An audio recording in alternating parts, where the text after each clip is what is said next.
स्वागत है दोस्तों द एम्प्लॉयमेंट होम के इस प्लेटफॉर्म पर। जीके जीएस एमसीक्यू का यह हमारा पार्ट 10 होगा और इस वीडियो में हम लोग 12 महत्वपूर्ण सवालों को डिटेल में देखेंगे जो आने वाले किसी भी एग्जाम के लिए मोस्ट इंपॉर्टेंट होगा। चलिए स्टार्ट करते हैं और आज का हमारा पहला सवाल है, नोइल किसकी सहायक नदी है? Option A Kaveri, option B Godavari, option C Pennar, option D Vaigai. तो इस क्वेश्चन का सही उत्तर है, याद रखिएगा, ऑप्शन नंबर 1 कावेरी। चलिए कावेरी नदी के बारे में कुछ महत्वपूर्ण बातों को देख लेते हैं जो एग्जाम में पूछे जाते हैं। सबसे पहले देखते हैं कि कावेरी नदी की कौन कौन मुख्य सहायक नदियां हैं। तो सहायक नदियों का नाम आप याद रखिएगा कावेरी नदी का, हेमवती, नोइल, अमरावती, सिमसा, लक्ष्मण तीर्थ, भवानी, काबिनी, ये सब याद रखिएगा कावेरी की मुख्य सहायक नदियां हैं। कावेरी नदी याद रखिएगा कर्नाटक के कोडागु जिले में चेरंगला गांव के निकट ब्रह्मगिरी श्रृंखला से निकलती है जो कि पश्चिमी घाट पर्वत श्रेणी पर स्थित है। और कावेरी नदी 2 राज्यों में प्रवाहित होती है, कर्नाटक और तमिलनाडु। कावेरी नदी की कुल लंबाई 765 किलोमीटर है। कावेरी नदी अपना जल बंगाल की खाड़ी में गिराती है और कावेरी नदी तमिलनाडु के तिरुचिरापल्ली नामक स्थान पर डेल्टा बनाते हुए बंगाल की खाड़ी में गिर जाती है। याद रखिएगा कावेरी नदी को दक्षिण भारत की गंगा के नाम से भी जानते हैं, जो कई बार विगत परीक्षाओं में पूछा गया है कि दक्षिण भारत की गंगा किसे कहते हैं, तो आंसर होगा कावेरी नदी। चलिए नेक्स्ट क्वेश्चन देखते हैं, क्वेश्चन नंबर 2। निम्नलिखित में से किस अभिलेख को संस्कृत भाषा में उत्कीर्ण किया गया है? ऑप्शन ए रुद्र दामन का गिरनार अभिलेख, ऑप्शन बी सोहगौरा का अभिलेख, ऑप्शन सी बोगस कोई अभिलेख, ऑप्शन डी इनमें से कोई नहीं। तो याद रखिएगा इस क्वेश्चन का सही उत्तर है ऑप्शन नंबर ए, रुद्र दामन का जो गिरनार अभिलेख है वो संस्कृत भाषा में उत्कीर्ण कराया गया है। अगर हम रुद्र दामन की बात करें तो रुद्र दामन भारत के पश्चिम क्षत्रप वंश का एक शक राजा था और ये अपने वंश का सबसे शक्तिशाली और सबसे योग्य शासक था। रुद्र दामन का शासनकाल याद रखिएगा 130 से लेकर 150 ईस्वी तक था और रुद्र दामन ने गिरनार की पहाड़ियों में जो जूनागढ़ में है वहाँ पर पहाड़ियों पर एक अभिलेख उत्कीर्ण कराया जो कि संस्कृत भाषा में लिखा गया अभिलेख था। रुद्र दामन द्वारा गिरनार पहाड़ियों पर उत्कीर्ण कराया गया अभिलेख को ही गिरनार अभिलेख कहते हैं और इसी अभिलेख को पढ़ने के बाद रुद्र दामन के साम्राज्य के बारे में हमें विस्तृत जानकारी मिलती है। इसके अलावा उसके साम्राज्य के पूर्वी एवं पश्चिमी मालवा के क्षेत्रों की जानकारी मिलती है, द्वारका के आसपास के क्षेत्रों का, सौराष्ट्र के क्षेत्रों का, कच्छ और सिंधु नदी के मुहाना तथा उत्तरी कोंकण आदि क्षेत्रों का उल्लेख मिलता है। पता चलता है कि इन सभी क्षेत्रों में रुद्र दामन का कब्जा था। याद रखिएगा इसी अभिलेख से पता चलता है कि चंद्रगुप्त मौर्य का जब शासन था तो चंद्रगुप्त मौर्य के शासन के समय चंद्रगुप्त मौर्य के एक अधिकारी ने सुदर्शन झील का निर्माण करवाया था और जब रुद्र दामन का शासनकाल आया तो रुद्र दामन के शासनकाल में सुदर्शन झील का जो बांध था वो भीषण वर्षा के कारण टूट गया था और रुद्र दामन के शासनकाल में इसकी मरम्मत की गई थी। चलिए नेक्स्ट क्वेश्चन देखते हैं, क्वेश्चन नंबर 3। जयन गोंदार ने कलिंगत्तु परनी नामक ग्रंथ की रचना की। इस ग्रंथ में किस प्रसिद्ध शासक की गतिविधियों का वर्णन किया गया है? ऑप्शन ए कुलोत्तुंग प्रथम, ऑप्शन बी कुलोत्तुंग द्वितीय, option C Rajaraja, option D Rajendra प्रथम। तो इस क्वेश्चन का सही उत्तर है, याद रखिएगा, कुलोत्तुंग प्रथम यह चोल शासक था। इस ग्रंथ से कुलोत्तुंग प्रथम के शासनकाल के विभिन्न गतिविधियों के बारे में हमें जानकारी मिलती है। देखिए अगर आप चैनल पे नए हैं तो चैनल को सब्सक्राइब कर लीजिए, बेल आइकन को प्रेस कर लीजिए ताकि इस प्रकार का बेहतरीन वीडियो आपको मिलता रहे जो आपके आने वाले किसी भी एग्जाम के लिए इम्पोर्टेंट है। और अगर आप इससे पहले के वीडियो को नहीं देखें तो आप चैनल के प्लेलिस्ट में जाइए, एक क्रम से वीडियो लगे हुए सारे वीडियो को देखिए ताकि आपके एग्जाम के लिए हेल्पफुल हो। चलिए क्वेश्चन नंबर 4 देखते हैं। निम्न में से किसे जीन थेरेपी का पिता कहा जाता है? Option A Richard F Heck, option B है William F Anderson, option C है थियोडर लेबर, ऑप्शन डी है रॉबर्ट जी एडमार्डर्स। तो इस क्वेश्चन का सही उत्तर है option number B, William F Anderson को जीन थेरेपी का पिता कहा जाता है। सबसे पहले आप जीन को समझिए। जीन जो है वो डीएनए में स्थित होते हैं और ये हमारे आनुवांशिक लक्षणों के लिए उत्तरदायी होते हैं। माता पिता के जो जेनेटिक कैरेक्टर्स होते हैं जिनके माध्यम से बच्चों में हस्तांतरित होते हैं। तो हमारे शरीर में कई ऐसी बीमारियां हैं जो जीन के कारण होती है, यानी कोई ऐसा जीन, और उस जीन में अगर किसी प्रकार का कोई प्रॉब्लम हो गया हमारे शरीर के अंदर, या फिर इसके स्ट्रक्चर में या फिर इसके संरचना में किसी प्रकार का चेंजिंग है, तो उसके कारण भी हमारे शरीर में कई तरह की बीमारियां हो सकती है।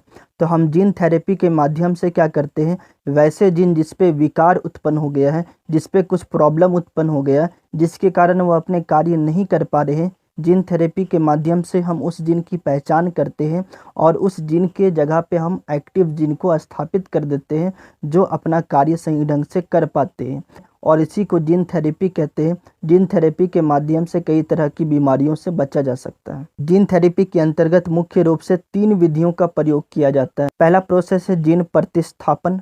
तो जीन प्रतिस्थापन क्या होता है कि देखिए कि हमारे शरीर में कोई वैसा जीन जिसमें विकार आया है, या फिर उसके स्ट्रक्चर में किसी प्रकार का प्रॉब्लम आया है, जिसके कारण वो अपने वर्क को नहीं कर पा रहा है, तो उस समय हम करते क्या है, उस जीन को बाहर निकाल लेते हैं और उसके जगह पे दोष मुक्त जीन को, यानी एक्टिव जीन को, अच्छा जीन को स्थापित कर देते हैं।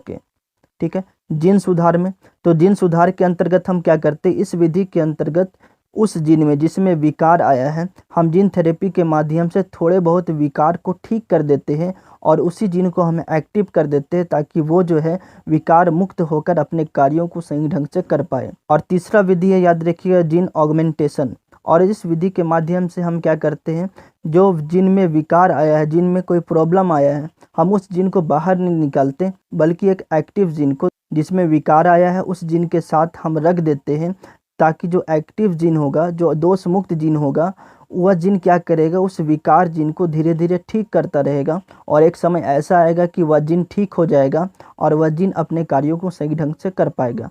तो इस प्रकार से हम 3 विधियों के द्वारा जीन थेरेपी को करते हैं। चलिए नेक्स्ट क्वेश्चन देखते हैं, क्वेश्चन नंबर 5।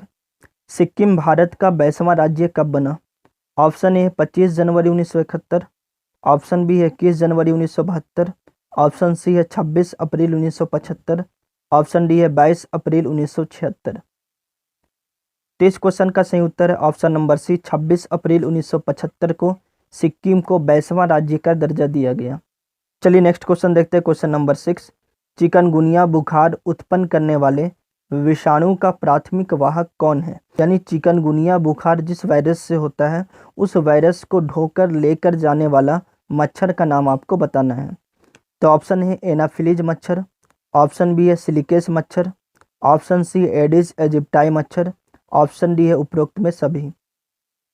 तो इस क्वेश्चन का सही उत्तर याद रखिएगा option number C, Aedes aegypti मच्छर। चिकनगुनिया जिस वायरस से होता है, उस वायरस का नाम है चिकनगुनिया विषाणु, और यह विषाणु एक प्रकार का अरबो विषाणु है। इसे अरबो विषाणु, अरबो वायरस के नाम से भी जानते हैं, और यह वायरस अल्फा वायरस के परिवार का है, और यह वायरस याद रखिएगा मादा एडिस एजिप्टाई मच्छर के लार में पाया जाता है। और जब मादा एडिस एजिप्टाई मच्छर किसी इंसान को काटता है, किसी व्यक्ति को काटता है, तो उसके लार में उपस्थित यह जो वायरस, जिसका नाम है अरबो वायरस, यह वायरस व्यक्ति के शरीर में प्रवेश करता है और उस व्यक्ति को संक्रमित कर देता है, जिससे चिकनगुनिया नामक रोग होता है। यह चिकनगुनिया रोग याद रखिएगा डेंगू के समान होता है, क्योंकि चिकनगुनिया और डेंगू के लक्षण बिल्कुल समान होते हैं। चलिए नेक्स्ट क्वेश्चन देखते हैं, क्वेश्चन नंबर 7। जब कावेरी नदी तमिलनाडु में प्रवेश करती है, तो वो कौन सा जलप्रपात यानी वाटरफॉल बनाती है? ऑप्शन ए है शिव समुद्रम जलप्रपात, ऑप्शन बी है जोग जलप्रपात, ऑप्शन सी होगेनक्कल जलप्रपात, ऑप्शन डी है 5 फॉल्स कॉटेलम। तो इस क्वेश्चन का सही उत्तर है ऑप्शन नंबर सी, होगेनक्कल जलप्रपात। याद रखिएगा कावेरी नदी तमिलनाडु में जब प्रवेश करती है, तो तमिलनाडु में कावेरी नदी होगेनक्कल वाटरफॉल का निर्माण करती है। इसके अलावा याद रखिएगा कावेरी नदी तमिलनाडु में होगेनक्कल जलप्रपात बनाती है, और कर्नाटक राज्य में भी 3 महत्वपूर्ण वाटरफॉल का निर्माण करती है कावेरी नदी। पहला वाटरफॉल का नाम है भाड़चुक्की वाटरफॉल, दूसरा वाटरफॉल का नाम है बालमुरी वाटरफॉल, और तीसरा वाटरफॉल का नाम है शिव समुद्रम वाटरफॉल। इसके अलावा कावेरी नदी पर एक बांध भी बनाया गया है, जो कई बार परीक्षा में पूछा जाता है कि मेट्टूर बांध यानी मेट्टूर डैम किस नदी पर बनाया गया है? आपका आंसर होगा कावेरी नदी पर बनाया गया है। यह जो बांध है वो तमिलनाडु में है। चलिए नेक्स्ट क्वेश्चन देखते हैं, क्वेश्चन नंबर 8। डाइड हर्ट किस में उत्पन्न होता है? ऑप्शन ए गेहूं में, ऑप्शन बी ईख में, ऑप्शन सी मकई में, ऑप्शन डी बाजरा में। तो इस क्वेश्चन का सही उत्तर है, याद रखिएगा, ऑप्शन नंबर बी, ईख में। चलिए नेक्स्ट क्वेश्चन देखते हैं, question number 9। Mahatma Gandhi Irwin समझौता किस वर्ष हुआ था? ऑप्शन ए 1921 में, ऑप्शन बी 1929 में, ऑप्शन सी 1931 में, ऑप्शन डी 1933 में। तो इस क्वेश्चन का सही उत्तर है ऑप्शन नंबर सी, 1931 में। याद रखिएगा, 5 मार्च 1931 को लंदन द्वितीय गोलमेज सम्मेलन के पहले महात्मा गांधी और तत्कालीन वायसराय लॉर्ड इरविन के बीच एक राजनीतिक समझौता हुआ, एक संधि हुआ, और इसी संधि को गांधी इरविन समझौता के नाम से जाना जाता है। तो समझिए यह समझौता क्यों हुआ। तो साइमन कमीशन भारत आया था, तो साइमन कमीशन के रिपोर्ट पर चर्चा करने के लिए लंदन में पहला गोलमेज सम्मेलन का आयोजन किया गया, लेकिन पहला गोलमेज सम्मेलन असफल हो गया। क्यों? क्योंकि कांग्रेस का कोई भी सदस्य प्रथम गोलमेज सम्मेलन में शामिल नहीं हुआ, क्योंकि असहयोग आंदोलन के दौरान कांग्रेस के बड़े बड़े नेताओं को जेल में डाल दिया गया था, और इस समय गांधी जी भी जेल में थे। याद रखिएगा, उस समय अगर हम बात करें, भारत का सबसे बड़ा राजनीतिक संगठन कांग्रेस था। कांग्रेस के किसी भी सदस्य के उपस्थिति के बिना अंग्रेज प्रथम गोलमेज सम्मेलन में कोई भी बिल या कोई भी बात को पास नहीं कर सकते थे, क्योंकि जनता नहीं मानती, क्योंकि जनता का उस समय एक ही प्रमुख और शक्तिशाली संगठन था, कांग्रेस। इसलिए कांग्रेस का प्रथम गोलमेज सम्मेलन में शामिल होना जरूरी था, और प्रथम गोलमेज सम्मेलन में कांग्रेस का कोई भी सदस्य शामिल नहीं हुआ था, इसलिए प्रथम गोलमेज सम्मेलन जो है वो असफल हो गया। इसलिए पुनः द्वितीय गोलमेज सम्मेलन का आयोजन लंदन में किया जाना था। इससे पहले गांधी जी और लॉर्ड इरविन के बीच में समझौता हुआ, और इसी समझौता को लॉर्ड इरविन समझौता के नाम से जानते हैं। चलिए देखते हैं इस समझौता में गांधी जी के किन किन बातों को लॉर्ड इरविन ने माना। तो पहला जो था, हिंसा के आरोपियों को छोड़कर बाकी सभी राजनीतिक बंदियों को रिहा कर दिया जाएगा। ये लॉर्ड इरविन की तरफ से स्वीकार की गई बातें थी। भारतीयों को समुद्र किनारे नमक बनाने का अधिकार दिया जाएगा। भारतीय शराब एवं विदेशी कपड़ों की दुकानों के सामने धरना दे सकते हैं। आंदोलन के दौरान त्यागपत्र देने वालों को उनके पदों पर पुनः बहाल किया जाएगा। और लॉर्ड इरविन की तरफ से जो बातें रखी गई थी, गांधी जी ने उन्हें माना। उन बातों में पहला था कि सविनय अवज्ञा आंदोलन गांधी जी स्थगित कर देंगे। कांग्रेस द्वितीय गोलमेज सम्मेलन में भाग लेगी।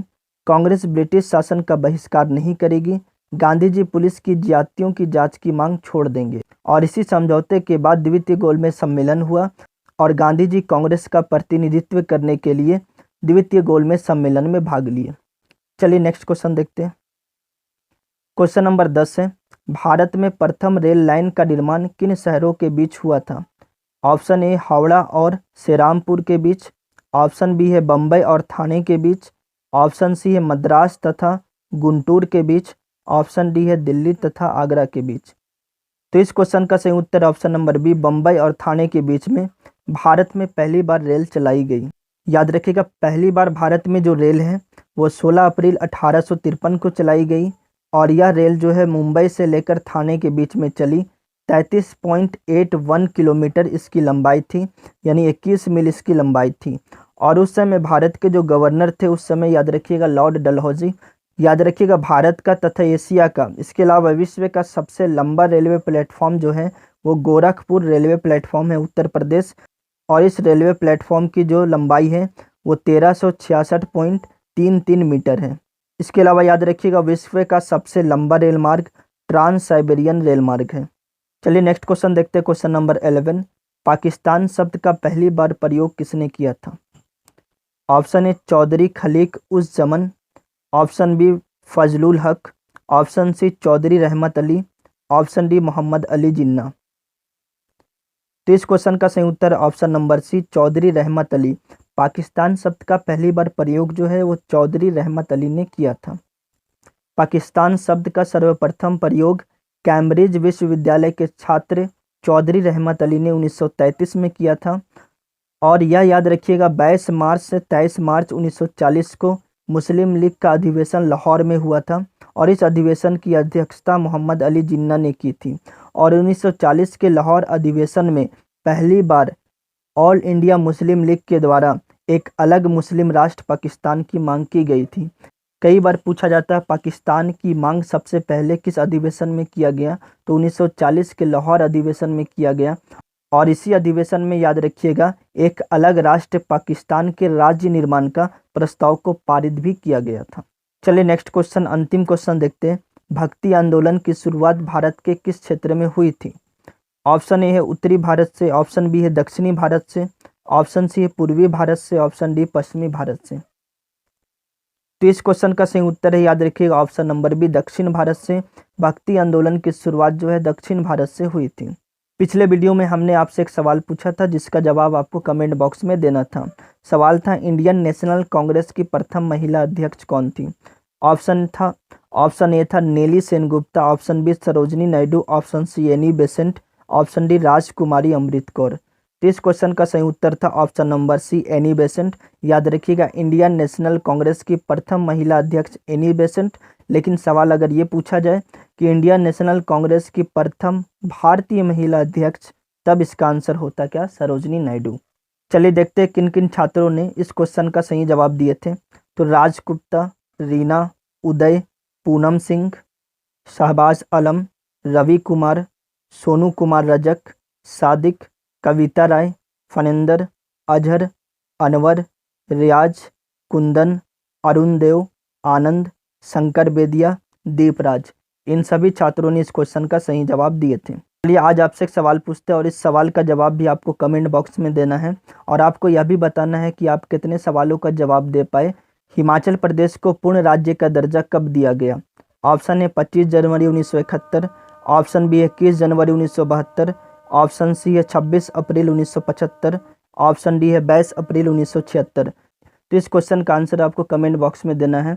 वीडियो को देखिए आप लोग ज़्यादा से ज़्यादा शेयर कीजिए, कमेंट जरूर कीजिए, वीडियो को लाइक कर दीजिए। चलिए मिलते हैं हम लोग जल्दी अगले सीरीज में। जय हिंद, जय झारखंड, धन्यवाद।